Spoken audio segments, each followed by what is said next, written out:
সরকারি চাকরি পাইছে, দৌড়ায় তার বাপ মার কাছে কইতাছে যে আব্বা আম্মা আমি তো সরকারি চাকরি পাইছি, মাসে প্রায় 2-2.5 লাখ টাকা বেতন পাইম, দেখবা তোমরা ঋণ সহকারে আমি সুদ করে লাইম।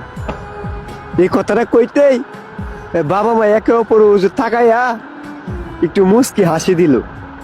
তখন ফুলাই কইতাছে কিতা, কি গো তোমরা হাসলা কেন? না বাবা এমনিতে হাসি। আচ্ছা তুই যেহেতু আমাদের ঋণ সুদি করতে চাইতেছস, আজকে রাইটটা যদি তুই আমরা সাথে থাকতে পারস তাহলে তোর ঋণ সুদ হয়ে দেবো। পরে ফুলাই কইতাছে কি, কই এইটা কোনো ব্যাপার হইলো? আচ্ছা ঠিক আছে আজকে রাইতে তোমরা লোক আমি ঘুমাইম।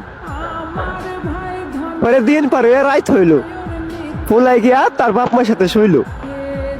শুইলা ফুলাই ঘুমাইয়া গেছে, কিন্তু বাপ মাই ঘুমাই নাই। ফুলারা ঘুমাইতে তুললে বাপে ডাকতাছে যে বাজান, ওই বাজান উঠ না, বাজান ওই বাজান উঠ না। পরে উঠছে, বুঝতেছে কি হয়েছে আমার ডাকতাছে কেন লাগে, যে বাবা আমার 1 গ্লাস পানি খাওয়াইবি। এইটা কইতে ফুলা কইতাছে কিতা, কই তুমি শোয়ার আগে 1 গ্লাস পানি লইয়া শুইতাল্লা না, 1 গ্লাস পানি লাগে আমার ডাউন লাগে। তখনও বাপে কিছু কইলো না, উইটা পানি নিয়ে খায়া লাইলো।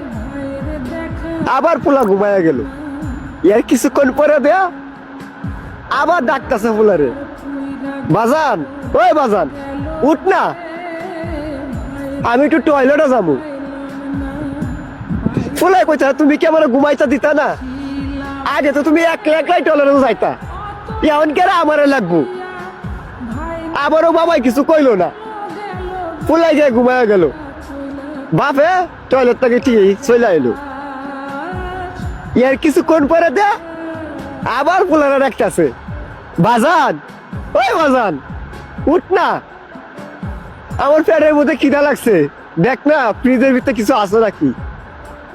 ফুলাই কইতাছে তুমি কে লয়ে লয়ে খাও গা, আমি ভাবতাম না তোমার দিতাম, আমি ঘুমাইতেছি একটু বাজাতে টাহকের লাগিয়া। আবারও বাবা কিছু কইলো না, ফুলা দিকে সুন্দর মতো ঘুমাইয়া গেল।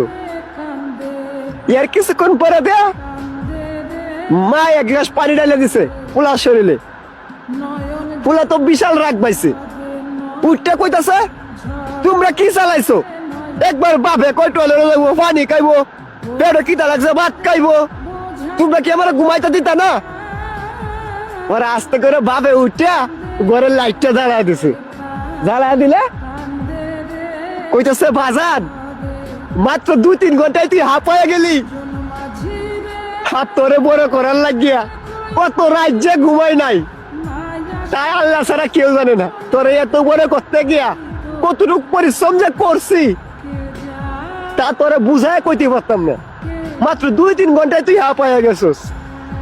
তুই ছোটবেলা তোর মায়ের কোলে মুইতে দিতি, এই মাঘ মাসের শীতটার মধ্যে তোর মা ভিজা জায়গা থাকছে আর তোর এটি শুকনা জায়গার মধ্যে রাখছে। এই অর্ধেক খাইতে বেলা তোর পেটের মধ্যে ক্ষুধা লাগতো, কিন্তু তুই খাইতে চাইতি না। তোরে উড়ানো হাঁটতাম নিয়া বারিন্দার হাঁটতাম, হাঁটতে হাঁটতে ধরে খাওয়াইতাম। এই বছরের আজানটা যখন পরে তখন সেরা কম ভাবে ঘুমে ধরে, সেই টাইমে তুই কি করতি, পায়খানা করে দিতি। এই পায়খানা পরিষ্কার করে আবার তোরে লইয়া শুইতাম। একটা রাইতের মধ্যে কম করে হলো তুই 10 বার ঘুম থেকে উঠতি। তারপরেও একদিন বাজান তোর প্রতি বিরক্ত হই নাই, আর আজকে মাত্র 2-3 ঘন্টায় তুই হাঁপায়া গেলি। তখন আর ফুলার বুঝতে বাকি থাকে নাই। তখন সন্তানে বাবা মারে জড়ায় ধরে কান্না করতেছে আর বলতেছে আমারও বুঝার বাকি নাই, আমি বুঝা গেছি বাবা এই পৃথিবীর সবকিছু ঋণ শোধ করা গেলেও কোনোদিনও বাবা মার ঋণ কখনো শোধ করা যায় না। এজন্য বলতেছি যাদের বাবা মা এই দুনিয়াতে বাইসা আছে কোনোদিনও ভাই বাবা মার মনে কষ্ট দিও না। তুমি একদিন বুঝতে পারবা একটা সন্তানকে বড় করতে গেলে বাবা মার কতটুকু পরিশ্রম করতে হয়। বাবা মার মনে কষ্ট দিলে আল্লাহর আরশ পর্যন্ত কেঁপে যায়। তাই বলতেছি ভাই, কোনোদিনও বাবা মার মনে কষ্ট দিও না। যাদের বাবা মা আছে তারা বাবা মারে মূল্য দেও, না থাকলে বুঝতে পারবা দুনিয়া যে কতটা কঠিন।